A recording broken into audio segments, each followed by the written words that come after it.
daaweynta nabraha sida hadda idin sheegay ilka xanuunka cuna xanuunka calool xanuunka kaasi oo ku tusinayo inuu galayo booski daawooyinka antibiyootiga ayuu galay. Bismillah, assalaamu calaykum waraxmatullaahi wabarakaatu. asxaabta qaaliga ah, soo dhawaada meel walba aad joogtiin. asxaabay channelku waa qurux dumar official 2. kusoo dhawow haddaa igu cusub tahay oo ay tahay markii kugu horeysay, fadlan waxaan kaa codsanayaa waa codsi inaad channelka subscribe ii saarto,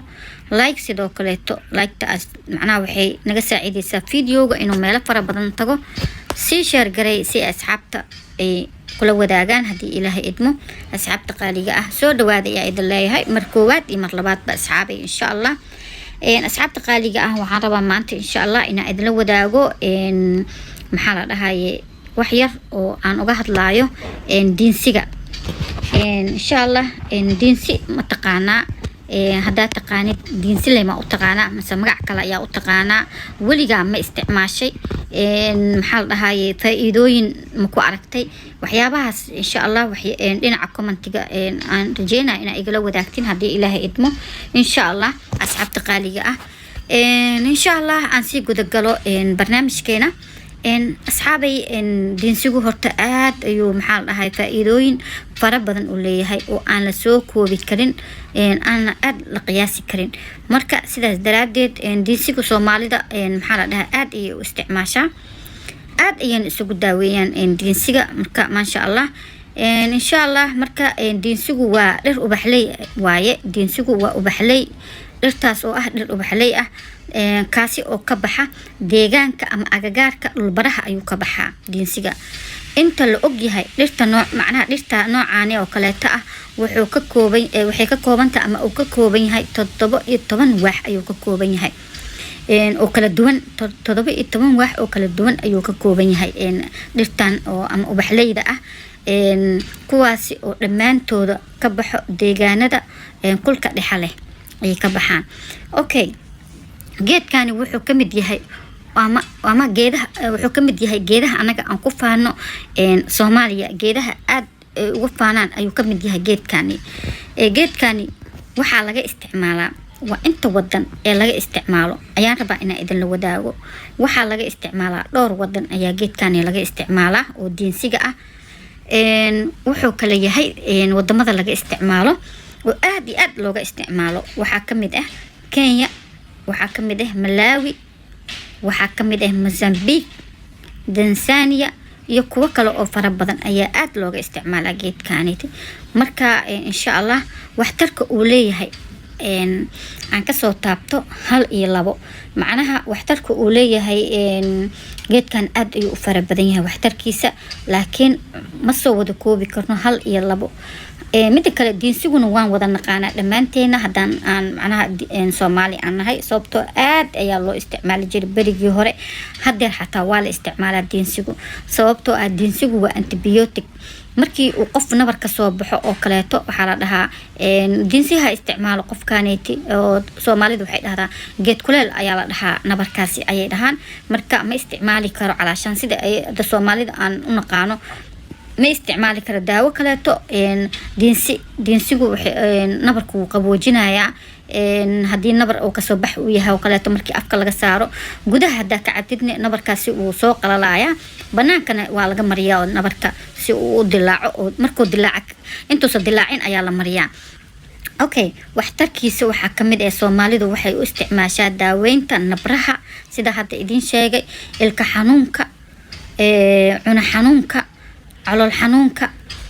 kaasi oo ku tusinayo inuu galayo booski daawooyinka antibiyootiga ayuu galay, iyo xanuun baabiyaha xanuunka xataa geedkan wuu baabi'iyaa. waxaa kaloo jira oo lagu daaweeyaa gaaska iyo dibriyada iyo dheefshiid xumada waa lagu daaweeyaa. asxaabta qaaliga ah, waxaa kaloo lagu daaweeyaa gaaska oo kaleeto, dibriyada oo kaleeto, dheefshiid xumada oo kaleeto, kuwaasna waa lagu daaweeyaa geedkan maxaa la dhahaye diinsiga la dhaho. ani diinsi ayaan u aqaanaa, laakiin haddii aad wax kale u taqaanin Soomaalida badanaa geedkani waxay u taqaan diinsi. waligeyba ani diinsi leeba ku maqli jiro, wax kale kuma aanan maqlin. laakiin haddii adiga aa u taqaano af kale aa u taqaano ama magac kale aa u taqaanid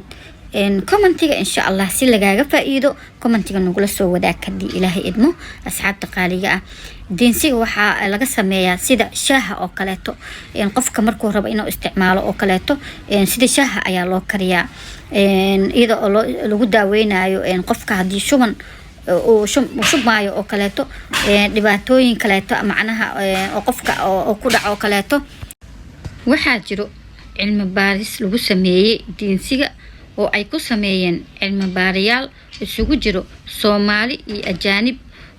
oo lagu ogaaday in geedkani ay ku jiraan maxaa la dhahaa maadooyin antibiyootig ah oo faa'iido u leh maxaa la dhahaa la dagaalamka infekshinka marka saas daraadeed geedkani waxaa ku jira antibiyootig saas daraadeedna videoga waa idin kugu soo sheegay horaantiisa geedkani waa geed Soomaaliya aad looga isticmaalo maxaa la dhahaa aan u naqaan hadana deensi sida idin sheegay annaga maxaa la dhahaa qofka markii uu nabar ka soo baxa ayaan aad u isticmaalnaa aan dhahnaa qofkaaneeti maxaa la dhahaa nabara ka soo baxay nabarkaas oo aan dhakhtar badna la aadin oo geedka la yiraahdo deensiga hala macnaha qofkaan hala siiyo deensigaas oo sidii shaaha loo karinaayo marka geedkani saa idin sheegay wuxuu ka mid yahay geedaha aan ku faano ayuu ka mid yahay geedkani waxaa kale oo laga isticmaalana waa idin sheegay waxa idin dhahay Kenya ayaa laga isticmaalaa waa Afrika ay u badan tahay Kenya ayaa laga isticmaalaa waxaa laga isticmaalaa Malawi waa laga isticmaalaa geedkan maxaa la dhahaa Mozambique Tanzania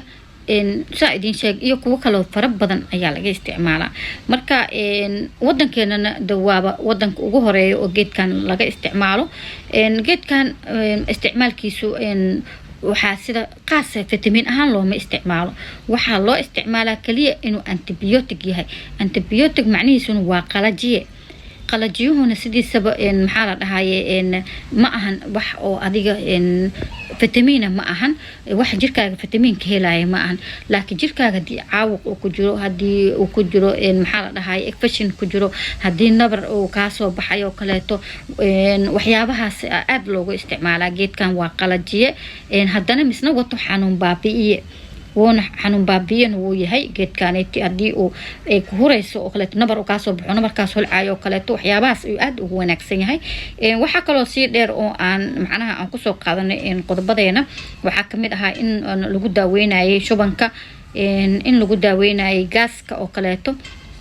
in lagu daaweynaayay in dibriyada oo kaleeto dheefshiid xumada oo kaleeto marka aad ayuu geedkan u wanaagsan yahay insha Allah horeyna waa idila soo wadaagay laakiin channelkan ma ahayn wuxuu ahaa channelkayga kaleeto qurux dumar official laakiin kan tuu ayaa raacsan insha Allah kan waxaan ugu talagalay asxaabta qaaliga ah qorxin ayaan ugu talagalay inaan qorxinta idin la wadaago insha Allah marka asxaabteeda qaaliga ah ee aan jecelahay waan ka faa'iideysanaa ayaan rajeynayaa geedkani waa qalajiye ma ahan fitamiin waa qalajiye asxaabay waxaan rajeynayaa inaad si fiican aad ii dhageysan doontaan kulli inta badankeed waa la wada og yahay qofku ku cusub yahayna insha Allah la socon doona hadii Ilaahay idmo ama dhageysan doona ama diinsiga maxaa la dhahay meelo badan oo lagu ogaado ayaa jiro aad ka ogaan kartid wixii faahfaahintiisa ah insha Allah marka diinsiga sidaas ayaan uga baxaya hadii Ilaahay idmo barnaamijkeeni maanta oo aan uga hadlaayay diinsiga iyo faa'iidooyinka uu leeyahay marka insha Allah madam hore ay idin la wadaagay wasan channelkan ahayn ayaan waxaan jeclaystay kana idin la wadaago maadaama diinsigu uu aad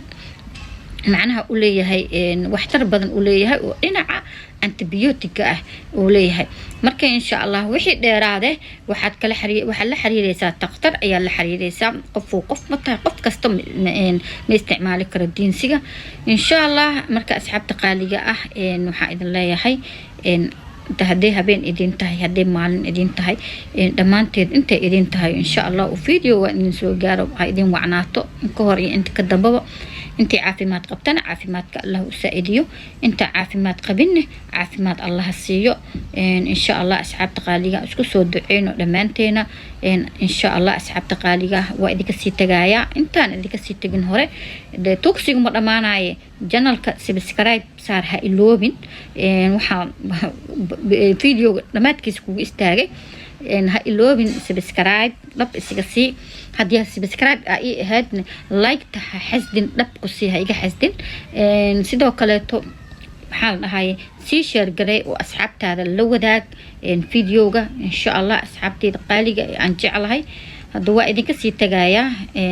videogan video waxiga intaan ka kulmeeno waxaan idinkaga sii tagayaa salaanta islaamka. السلام عليكم ورحمة الله وبركاته.